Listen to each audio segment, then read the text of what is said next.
every step a spark that lights the My name is David Patrick, aka Mr. Nollywood. I'm a stunt coordinator, an action designer, and also a safety coordinator for Nollywood movies and other international platforms that come to shoot in Africa. we shine. Kindly welcome our guest for today, Mr. Nollywood. Before I became a stunt coordinator and a stunt director, I was empowering the Actors Guild of Nigeria. I created a free website for them so that they can be able to collate all their actors, and then it will be easier for them to book their actors. I empowered so many of them in the AGN industry due to my industry kind of loyalty role that I play to actors and I play to filmmakers. They just decided to initially call me the owner of Nollywood. Then they now thought of, okay, just call him Mr. Nollywood. So jokingly decided to say, Mr. Nollywood, the owner of Nollywood. Because my former name, I used to be a music producer, musician, during the time of Daddy Shoki and Baba Frayo. They used to call me Cruise Marshal then. I said, let's dump Cruise Marshal. Let's move to Mr. Nollywood. So I just took up the name and then I started building small platforms to support our industry. I started training people on stunt for free. I started placing actors on platforms, giving them all the necessary tidbits on how to go into the movie industry without stress. I started also helping our young girls who want to go into the movie industry. I started guiding those ones, supporting them. I started using women to empower women. I used to send female actresses who are looking for opportunities to producers that are female too. You know, producers like Funke Akindele, Toyin Abraham. I send female to them in order to protect them from male producers that want to take advantage of them. So I was using all those means to support the industry. So that's why they literally call me Mr. Nollywood, because I'm always showing up for them, seeing how I can come around and support their ministry. So how I began in this entertainment industry is two phases. There's phase one and there's phase two. So the phase one is as child, somebody going to school. My mother was an international caterer for all those Indian movie actors that normally come to Nigeria to do movie premieres in cinemas. Because of that, she takes us to the cinema to go and see Indian movies. All those while I was watching a lot of Indian action movies, I go home, I try to replicate most of them. Even sometimes in my school, in Victoria Primary School, I'll try to pull some stunts that I see on Indian movies. And the stunts will fail. There was a time I pulled a stunt close to the louvers, the windows, where we have all those glass windows, the louvers. So I pulled a stunt. The next thing, my forehead literally scraped all the louvers from head to toe like this, and I hit my head on the window. I fell off. Already they know me in school that I was very stubborn. I've actually started from childhood. I've been experimenting. Sometimes I'll do backflip and land with my neck. So they will just bandage my neck. After like 2 months, when I get my healing, I go back to that same place and do the same thing. The phase two, I started as a normal Nollywood actor, normal Nollywood extras. Africa Magic, they know me. Multi-choice, they know me. I was a regular customer. Before they start their multi-choice audition, me and my power bike, I'm already there. I kept on doing those auditions then, because then I was bigger than this, I was built. So they always put me in stunt-related scene. But they don't have an idea then of who stunt coordinator. It does not even exist. Director will just try to say, okay, Nollywood, can you withstand beating of 4, 6 people? I say yes. They will just put me on the ground. They ask like 6 or 5 guys to mob me, to beat me up. Then I'll just teach them the parts of my body they can hit as much as they want. I won't feel injury. So they will hit me. They say, wow, Nollywood, you're so good at this. As they keep saying it, anytime they want to beat up somebody, it's me they will always call. And I said, okay. It's like I'm the official punching bag of the Nollywood movie industry. Let me quickly introduce stunt to them, because that space is just vacant. There is nobody feeling it. And I said, okay, I can do this for you, sir. I can jump the bridge, the Falomo Bridge, Ikoyi Bridge, any bridge you want. You can set me on fire and then I will come out in like 30 seconds and nothing will happen to me. Wow, I can flip with the bike. Okay, let's do it first. Let's see how it goes. I'll do this one for this one. Oh, nice. They will not pay me for it, oh. For almost 4 years, I was doing it for free. They will not pay me my normal acting fee. I come as an extra. They will pay you your extra fee. I always remind myself that it's only God that can take my life. Our life is in the hand of God. Anyhow, we'll run it. If he's jumping the bridge, we'll jump it. If he's entering the fire, we'll enter. Once I make that statement to myself, no matter how high the risk is, we just go in. Because as a stunt coordinator, stunt director, you're also the safety coordinator. You're like the first aider of that set. So when I get to a movie set, the first thing first, after greeting producer, greeting everybody, I start going around the facility. I start looking for things that will endanger people's life. I could just go and start looking at some roof. If there is a zinc that's about to fall off, or if there is a cracked building.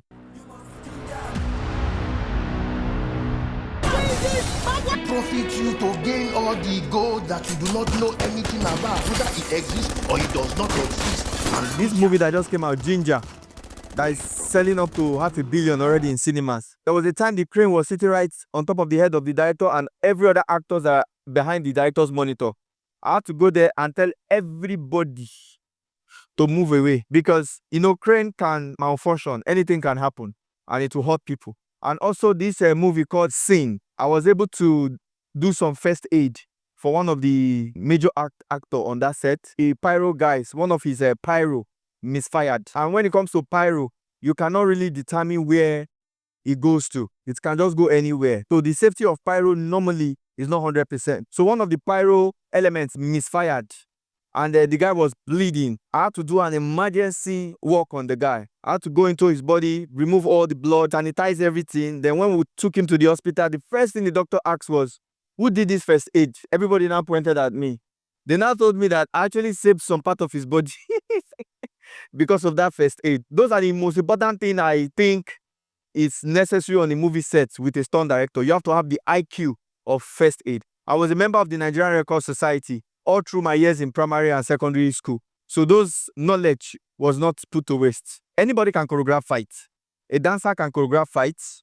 A karate coach can choreograph fights. A taekwondo person, anybody that have learned taekwondo or boxing, you can choreograph fights. But not all choreographers can coordinate a stunt. Not all choreographers can guarantee the life of somebody that is jumping from a 5-story building or somebody that will be set on fire. Most of them cannot guarantee the life of those people. They cannot even guarantee, okay, I want to flip somebody over and then pull the person 5-story high. Or I want the person to be hanging on a 5-story height and walking on air. Most of these fight choreographers cannot guarantee the safety of that person because they don't know the science to do that stunt rigging. Other film production companies in Nigeria now assume, okay, if you're a stunt coordinator, that means you can secure people's life when pulling a stunt. Oh yeah, let's pull this stunt. Let's throw somebody out of a moving vehicle. Let's do this, let's do that. I started hearing some kind of accident from different sets. Somebody will come and say, Nollywood, I heard somebody broke his leg. I heard somebody died or something happened to somebody on one set. Are you the one? I said, no, I'm not the one who. I heard this one happen, I heard that one happen. I'm not the one who, I don't know. I now made my research and I discovered that most of all these karate coaches, taekwondo guys, people who have small experience in kickboxing are now calling themselves stunt coordinators. So they are now endangering the lives of people. They are now pulling risky stunts that they cannot control. The rope they will just be on your side. So if you know say one fall here, there is rope to hold. One go here, you go. One go here, you go. One fall front, you go back. If I withdraw myself from this industry or I decide to change career halfway, there will be a lot of accidents. I think I need to stay in this industry. I need to start training more people. I need to start showing people how to do stunts in a very safe way. Because I've done all my research about safety. I've already gotten all the injury. I've risked my life to test so many of my safety rigs. So I now understand safety. And in Nigeria here, we don't have any official stunt school. There is none. If anybody tell you there is, it's a lie. Even the stunt school owners cannot even do quarter of what we are doing that are not even in their school. They will just use it and collect your money. As I started training people, training actors, okay, this is how you do this safely. This is how you do this safely. Then the news of accident on this set, accident on that set now reduced. This is our organization called the Stunt Industry. We're done majorly two. My guy that did the Gang of Lagos and me that did Shanty Town. So we're just like two confirmed stunt coordinators that at least we can guarantee that once we put you into a stunt activity, you can come back alive. That was why I decided to stay and maintain my position as a person of interest in the stunt industry in Nigeria. Before I even go to the importance of stunt department, the problem with our entire Nollywood movie industry is that they don't really know how they got to where they got to. A lot of them don't know how they arrived at that position. They just thought is get a good camera, get a good film director, get a good actor. That was what took us to the level that we are now. What took us away from that era to this international era of action film? Oh, Hijack 93. People can actually fall from an helicopter. So we can actually use helicopter for a real Nollywood movie. Shanty Town. So we can actually explode a car. We can actually shoot somebody that will bust through the wall. We can, what took us to that level have been neglected. That is why if you study the industry, the content is not going forward. It's just going back, forth, back, forth. It's because they have neglected the particular Nollywood department that opened their eyes to the reality of making an action blockbuster. And that department is called the stunt department. You want to shoot an action film, you now make every other person priority. And the action designer, the stunt coordinator is not important. In fact, you put it as like not compulsory. Maybe we need him or maybe we may not need him. And you're shooting an action film. As a stunt coordinator, let me now make you understand how deep our department is. Our department penetrates into every other department. We'll be the one to tell the costumier what kind of costume will be safe for somebody who are kicking out of a moving vehicle. In Nollywood movie, when I get to set, they'll say, Nollywood, want the motor to be moving. And then you just kick her out. She'll just roll on the floor. Most of them end up rolling under the vehicle tire. Some of them, they'll not say, okay, this particular person wants you to throw on the floor, let it be rolling. What the costumer said will fit that person is a crop top and a short mini skirt. So the knee will be open. The elbows exposed. Somebody that will be rolling on a concrete floor. Does it make any sense? Stunt department will now study the script. I say, okay, for safety, this costume needs to be switched to a leather jacket. So when the person is rolling, we can at least put some safety parts beneath the leather jacket. And we'll have to that train the person how to jump far away from the vehicle so that it does not end up under the tire. Now, moving also to the arts department. The reason why I see Nigerian action movies, they will shoot action film, they can be spraying guns sporadically here. The only thing that will scatter will be maybe just one glass cup. But every other thing here will remain intact because they are trying to cut costs. So they now tone down the chaotic, they call it destructive props. And I'll be the one to also let you know, okay, because we're shooting this particular scene, you guys will need goggles. You need to wear protective goggles on your eyes. I need to design, okay, for this scene, we need this protection, we need that protection. That's where the stunt department comes in. Now, the stunt department is not done, no. We are not done with costume, we're not done with art department. You can even take us to the makeup department. We'll give ideas that, okay, you shoot somebody here, on the heart here, this side. We'll also advise you, okay, this is how it's realistically, this is how it should look. Because when they shoot you here, it goes in. Now, what kind of gun did they use in shooting you is what will not determine the kind of SFX that they will do. If they use a pump action to shoot you on your chest, the SFX cannot be a pistol hole. A pump action will shatter in contact like this. It will shatter the surface. So that's where the stunt coordinators come in your production budgeting. The stunt coordinator will make life easy for you. So, okay, you want special forces that can come with all those special guns. They will just come up, down. It is us that will tell you what will take them up and bring them down. The helmet they wear, the whole kit, the whole attire, all this stuff, we have it as a stunt department. We have them. So instead of you going to the market and spending millions to go and ship those things, we already have them. So we'll be the one to make it easier for you. And sometimes they will not push it to the costumier. Costumier want full FVI costume for 20 people. We don't know how you get it, but they'll go and look for it. Then that one will now look, say, where will I get this in? That one will just run to Mushin market and go and buy all those cardboard and then just sew one thing that looks like apron and carry all those Okada rider helmets on their head and then give them some kind of tacky gun. And then you want to compete with the international market. We can even tell your location manager the kind of place that suits the final, the grand finale of your film. We piece it together and make it look like what you watch in Hollywood movies. Overseas there, I have friends who work in Malaysia. Just one day for stunt, they get $10,000. Some of them in US, Hollywood, you can ask about their fees. The lowest you see is $5,000. And all those stunt performers, those guys that are throwing blow in between, all those 100 guys fighting themselves, you hardly hear them pay them $1,000. I think they pay them $2,000, $5,000 upward, $1,500 upward. If I tell you that this is the budget for safety, this is the budget to make sure this actor that is about to be thrown from this building stays alive. Pay for the budget. You can price me for my services, no problem. You can even price me cheap. You can give me whatever you like. But when I tell you that this is my budget for safety, please, that is my budget for for safety. When we try to explain to some new generation producers that are just coming into the game, although some of them are elites because they've gone abroad, they've studied abroad, they know what is called stunt coordinator, they know the value of a stunt coordinator. But because of the Nigerian mentality, like, why will I be paying extra because I want safety on my set? So they've already downplayed our role as stunt coordinators. They don't see the value in us until it's very late. Because of they can't pay us, they will be looking for alternative. Or sometimes they will look at how we do what we do. And when we go on their next project, they will now ask the art guy to try do it the way we did it. How can you be shooting an action film? You don't have a stunt coordinator.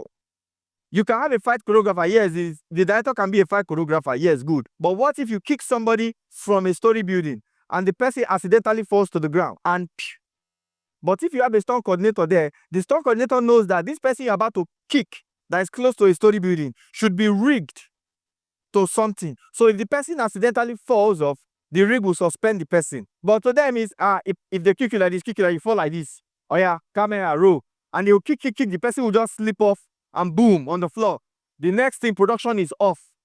They take the person straight to hospital. Now, you have lost more money. Look at my guy, Junior Pope. When I wrapped up with Junior Pope, I did 3 productions with him in Lagos. And those productions were very, very risky productions. And no accident. You know, Nollywood in Lagos is like the A-list of our industry. So when you start moving to Asaba and Co, you're not going to like the B and C list of the industry. So as he left Lagos, he just briefly went to Asaba now, normal Asaba stuff now. May just go shoot sharp. They just put them on a canoe, no vest, nothing. They were just in the boat going, and may so rest in peace, we lost our friend, Junior Pope, because of negligence. I'm not saying I'm a perfect person, although I have, for the past 23 years in the industry, I've had 0 accident for the past 23 years. So if I have accident tomorrow, it's not bad. I've tried for 23 years. Mistakes always happen on set, but if you put safety first and you value safety, you will pay stunt coordinators well.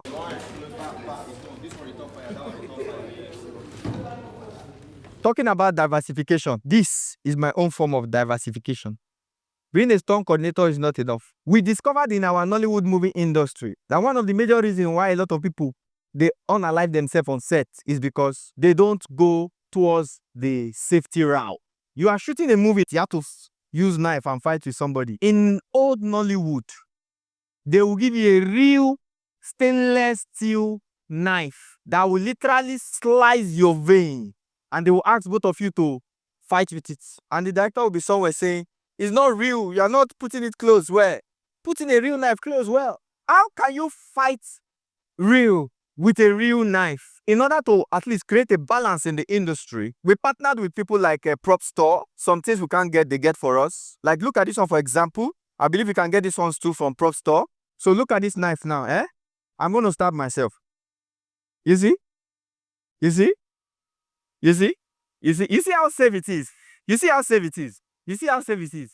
You see how safe it is? They want to do action film, and half of the stunt guys will be in the hospital. There will be continuity problem. You don't cut that guy hand though. So they will need to wait for the guy to heal before they now do continuity. We have to now start introducing stuff like this. Stuff like this they don't even have the idea that there are props like this. Some of them don't even have the idea that there are stuffs like this. You understand? There are stuffs like this that are made of plastic. Look at it. Plastic. Me diversifying is into this. If you want a missile, you want ammo tank, there are actually ones that are not real. Look at me now. I've not shot a real gun in my entire life. But if you look at all my movies, Hijack 93, I was literally training some Army Air Force officers. I was showing them how to tactically move with a gun. They know how to shoot too. They can shoot the real gun. They can literally unalive the real enemy. But when it comes to cinematic beauty of ammunition penetration and all those things, that's where we come in. We make it look beautiful for your picture. When you want to shoot a movie that you are selling to Netflix, an international platform, that most of the movies there, the shooters are tactical guys with tactical movement, tactical forge of entry, and you're now doing a normal local Nigerian style, you have already defeated the purpose of your content. Because your content was meant to feed both the locals and the internationals. So you don't bring your local inefficiency into an international efficient platform. So that's where Mr. Nollywood now comes in.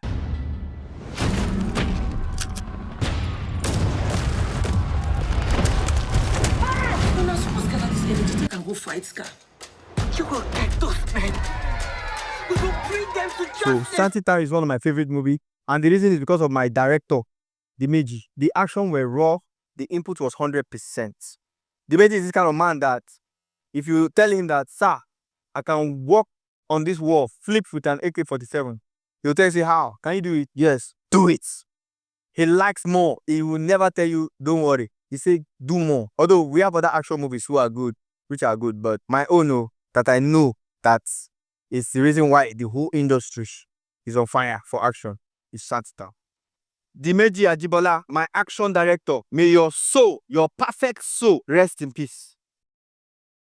Let me remove my glasses so that you can see my eyeballs. Irrespective of the fact that I have 0 accident on my main production, does not mean I don't have for my safety tests. Before I bring an equipment and say, okay, I want you to fall from here and land on this thing, I will go somewhere privately and test it. And most of the injuries I normally get is from my testing of my safety equipment, testing of my rigs. When I was testing my fire chemicals, because I build my own fire gels, sometimes my eyelashes will burn off. The fire will just pick up on my leg. Boom! Eyelashes will go off. This is how I put my head until they quench the fire. Normally, I normally put 3 safety measures anytime I'm running the project. Like, for example, now we have 3 safety.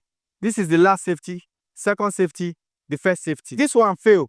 This one can never, ever, ever fail. Talk less of this other one. Most of the times, we don't use this one at all. So everything ends here and here. Now that I'm filming with Mike Ismail and I have enough time to myself, let me just briefly test safety 3. The concept was jumping and landing with my back, like as if I want to sit on the balloon. So as I landed on the balloon, because I've used a normal bouncing castle before, it was too tough. My left hand pulled off. So I had to tell my guys to put it back on a test. So because of that, I now used a more softer material that's not too hard. So as I landed on this inflated balloon, the balloon exploded. The next thing I heard was my spine on the ground. I could hear my spine. I could hear the sound like cow. You see that word, cow? It was resounding like an echo from down here to the center of my brain. This whole muscle in my central nervous here, the whole muscle froze. I could not turn like this. Everything froze. These 2 legs here paralyzed for like 10 seconds. They were not working. Mike Ismail came out from nowhere. And Nollywood, what happened? Because he's the one that's supposed to jump. I said, no, everything is fine. With the pain in my spine and everything, I got up, I started rearranging the balloon. We have to go and stitch the balloon, reinforce the balloon, and we finally pulled the stunts. Because already I know the mistakes. I'm sure you must have seen the movie, Family Ibese. It was everywhere. It was sweet. People loved the movie. We get injured in training because we don't want to transfer it to the main set. We don't want it to be transferred to the main actor. That's the reason why you need to do your safety rehearsals. I'm sure some of you have not heard of the word safety rehearsals in Nigeria. Even for safety, you have to rehearse. Not only throwing blue. She does like this, pa, pa, pa, pa. After the fight, she goes like this. Jesus. That's so fucking scary. God. Did you get that?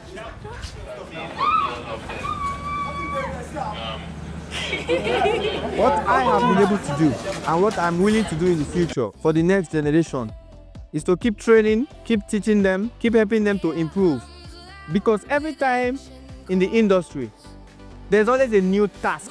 And new tasks will also bring up new research, new safety design, new stunt rigging, new equipment. Every time it's new, there's always something you need to work on. There's always something you need to research on. There's always experiments you need to do to confirm the strategy, tactics, and technique to use in achieving it.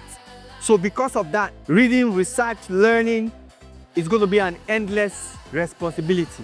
You cannot stop learning. And one of the major reasons why a lot of people don't learn is because of pride. Not because you can do backflip, you can do acrobatic, qualifies you to be a stunt coordinator. It is you that have the skill.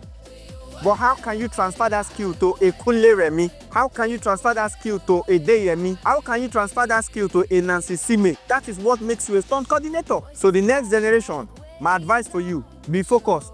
Don't lose focus. When you become a stunt director, you are automatically becoming a superstar. You are becoming what? A superstar. You don't need alcohol in your life. You don't need smoking in your life. You won't be healthy. Because losing focus might be you losing somebody's life. You have to be disciplined. You have to have the mind of a military person. So that's why I'm mentoring you to be the best. Stay original. Don't drop your standard. Safety first. Maintain your passion. We shine.